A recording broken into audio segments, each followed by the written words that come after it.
right. Okay, so what is a Fibonacci number? Fibonacci number is something you need to know. It's what gets you hired or not hired, I guess, because it's a very common algorithm. Actually, when I was applying to be a software developer before graduate school, this was the question that got me, actually. I didn't know it. Actually, the story goes that like the interviewer asked me to give the solution for iterative Fibonacci, and I did because it was so obvious. I memorized it, and then they kept telling me like it was wrong or something like that. And it's because I wasn't paying attention to the instructions, basically. The guy wanted his Fibonacci sequence to start at 1, 1, and I was starting at 0, 1.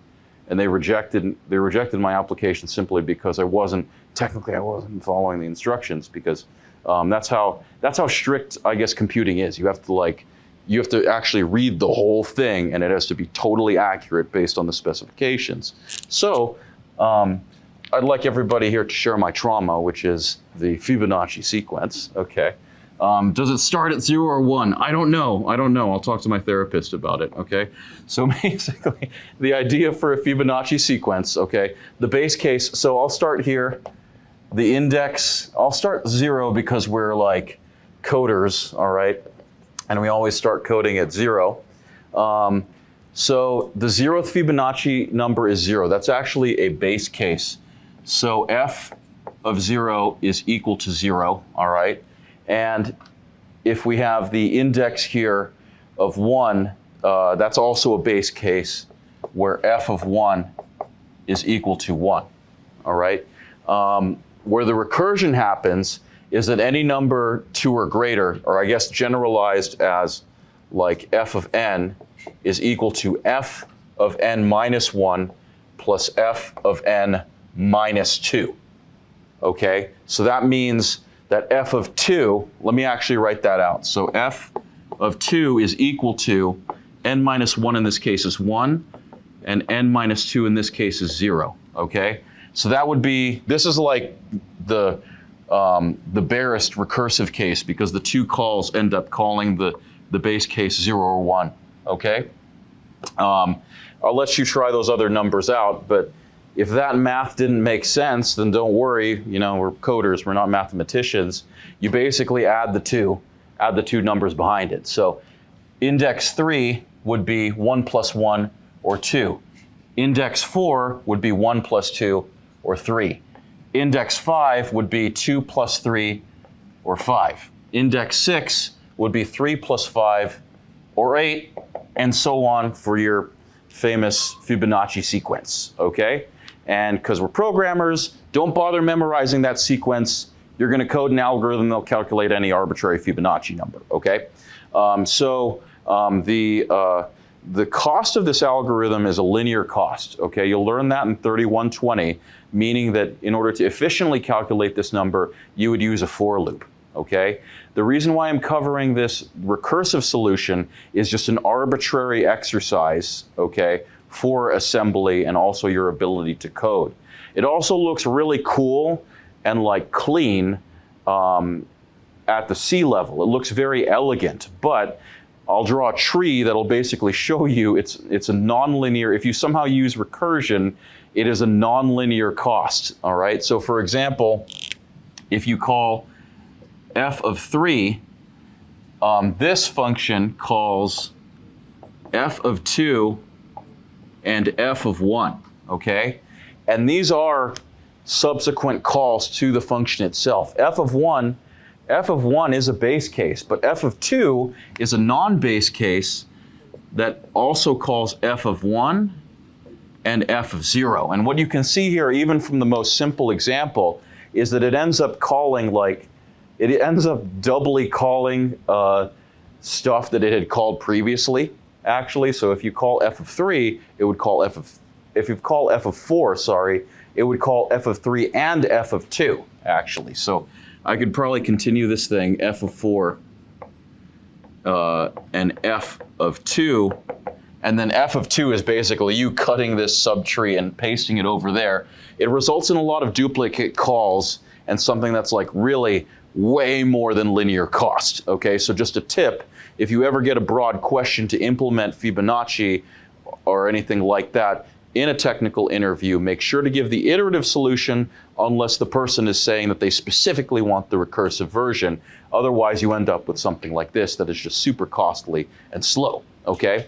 But, you know, we're gonna do this just as an exercise for assembly, okay? We'll call this thing fib. Okay, so just a note here, our target is this thing, and then like the base cases are just going to be offshoots with conditional branches. Based on that is a non-leaf function. It's going to call other functions, so you absolutely need the frame. That's why I like to cover recursive algorithms at assembly, because they're pretty much a use case for the stack. Okay. Just some other notes here. I think we're going to need to shadow n. The reason being is if you're thinking about this recurrence relation as like a C expression and you try to apply order of precedence, you end up with two calls, right? You end up with this first call, I guess if you're going right to left, and then this second call. However, the idea that f of n is supposed to return the value of adding these two things, after you've completed this first call, control is returned to the level of f of n, and you need to remember what the original version of n is, all right? So that's actually a use case for shadowing that value of n, because on return from 1, that call to 1, n, by the way, arguments are not saved values, all right? You cannot expect, after you've completed this segment, you cannot expect that value of n to be the same thing, okay? As well as like if the result of like returning from that first call as well, when you make this second call, it's just completely lost. Even if you were to try to store this in like a register or something like that that was unsaved, that expression, that part of the expression is just gone basically. So not only are you going to have to shadow your input arguments, you're also going to have to somehow save this, the result of this, to a temporary value, so that when you make that second call to fib, you can remember it when control is returned to the level of f of n, okay? All right, but anyways, let's get to coding here. So first instruction that you'll see, like in every single example, you're going to move the stack pointer. And I move it by 64 just because it's just some arbitrary number, okay? If you wanted to, you could probably reduce that to a minimal number, although I want to caution you that certain environments actually have a specific like alignment for stack movement. For Linux in ARMv8, it has to be a multiple of 16, actually. Surprisingly, that's all like in the calling convention. There's some big document that defines how you can use the stack. It's like hundreds of pages long, and if you don't follow it, the operating system gets mad at you, basically. All right? So let's just stick with that. That's a multiple of 16. All right? We'll store the return address to the stack, and what I'm going to do here is I'm just going to draw the stack over on the right just so that we can remember what's going on there. If you've been following all the previous examples, you have x30 and x29 on the stack. So let's just do that. We'll store x29 stack pointer 8 again, because 8 bytes again, because x means 8 bytes. So you want to start this thing above any bytes related to x30. All right. We need to shadow the input argument. So looking at this here, assuming it's an integer, the input argument n will be passed in W0. There's only one input argument, so you will store W0 onto SP16, okay? Because x29 is 8 bytes, the next usable spot is 16. So we will put the concept of n here, and that would be 16 to 20 because we're only using standard integers, 32 bits or 4 bytes, all right, for that.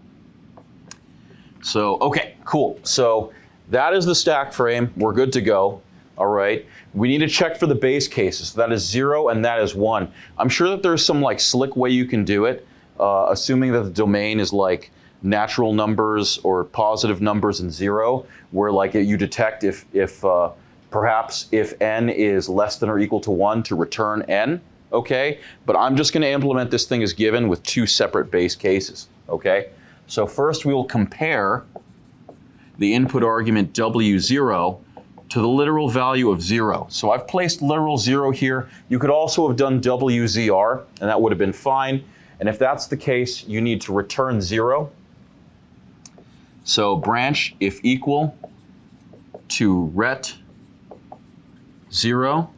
So that was the first if statement. The next if statement is to check if is equal to 1. So that would be CMP W1 number 1.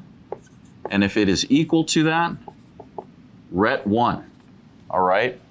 Okay, so what does that mean in terms of our code?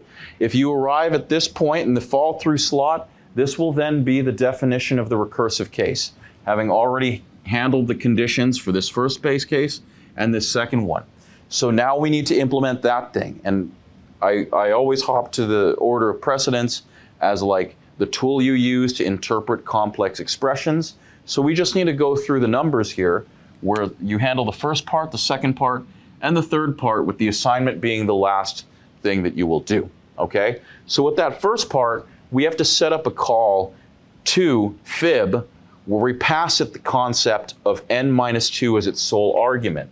If I arrive at this point, w0 still contains the value of n, right? Because if you're looking at this, I haven't actually modified w0. So if I arrive here, w0 should still have the value of n, and we're going to want to subtract 2 from w0, right, to set up the call to fib. And then finally, we call fib branch and link to fib. All right. Now what I'm going to do here is I'm going to continue the code on the right. There is still some stuff I have to do here, but I'm going to do it wrong to illustrate what I was saying over here, the concept of having to save a temporary value onto the stack, okay? So let's just assume incorrectly that I'm like totally complete with that part, and now we move on to 2, okay? I need to call f of n minus 1, all right, fib of n minus 1. So let's just do that. Let's go sub w0, w0, 1, and then a branch and link back to fib, all right? What is wrong with this code? So assume that it goes here and ends up over here. So is w0 a saved register or an unsaved register? Unsaved. And actually here, you already permanently set that, right? Here you already permanently set n to be n is equal to n minus 2. So w0 doesn't even contain n. So here, assuming that fib just left it like that, this would actually be n minus 3, right? Although every call to fib is doing that. It's subtracting stuff, basically. So that would actually be n whatever, you know? So that you can't know. So basically what you have to do is you have to restore what you believe to be the value of n at this call level from the stack, all right? And where did we place it? SP16, okay? So what happened there? I needed to call fib, and I needed it to have the value of n that I believe to be the value of n on entry to the call. So before doing that, n minus 1, I need to refresh that value of n to its original value from when we entered the call, okay? All right, so now there's still another thing, by the way, that we'll have to do before we actually complete this, and I just want to just keep going with, like, you know, that frame of logic where we're going to do it the wrong way and then discuss why there's a problem. So I guess, so, all right, so basically at this point, w0 should be assigned f of n minus 1, right, on return from this. And here, wait a minute. Okay, so if I try to do this, we need to add them together, right? Actually, that's the other order of precedence item that Actually, my numbering's wrong here. We'll do this 2A. We'll call this 2B, I guess. All right, item 2B, adding that together. So I'm going to do this. I'm going to attempt to add f of n minus 1 to f of n minus, where is f of n minus 2? But it was over here, right? Yeah, it was W0 over here. But wait a minute. What happened to it? Actually, I destroyed it. Actually, W0, by the way, input and output arguments are unsaved. So that means that if I wanted this, I made a second call to fib. That means that you cannot expect those registers to be the same value. So if you need that at a later point, such as to implement operation 2B, you have to have stored it onto the stack as a temporary value. So we'll store the result of W0 onto the stack. All right, let's look at our stack now. So n stopped at 20, so I guess 20 would be like a spot for our temporary variable, all right? So if I need f of n minus 2 again, I will load, so actually let me just erase this stuff. We need to load or refresh what we believe to be the temporary value. We'll place that in W1 because note that immediately after the call to branch and link fib, that would be in W0. And remember where we placed it. We placed it at SP20, okay? Which also highlights an interesting thing that like the temporary variables live on the stack, so you could totally like switch stuff out into different registers, all right? I realize I loaded it exactly into W0 here, but that's not a requirement. You could have placed temp into any register you wanted, all right? So the idea of this, the result of f of n minus 2, is now located between 20 and 24 bytes. Now we have restored f of n minus 2, and now let's add them together.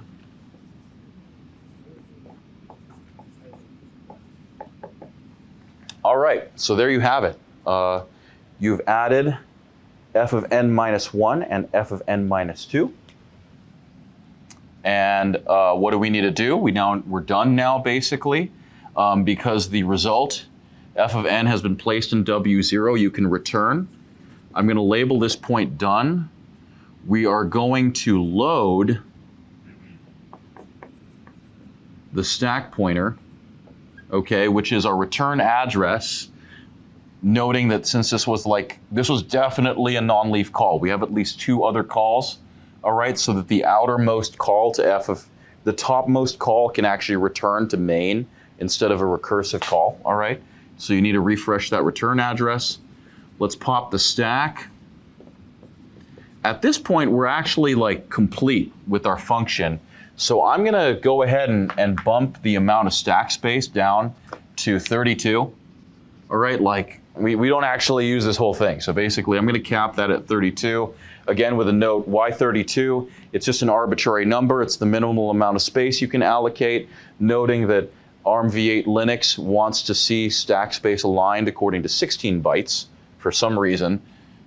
Somebody just decided that, basically, and like the machine just works like that. You try to allocate any stack space that's not a multiple of 16, the operating system will get mad at you, all right? Okay, we're not totally done yet. We still have to do like ret1 and ret0, but you know, that should be easy enough. So we will implement ret0, and the idea with ret0 is that you set W0 to be 0, unconditionally branch to done, and ret1 is to set W0 to be a value of 1, and then you branch to done.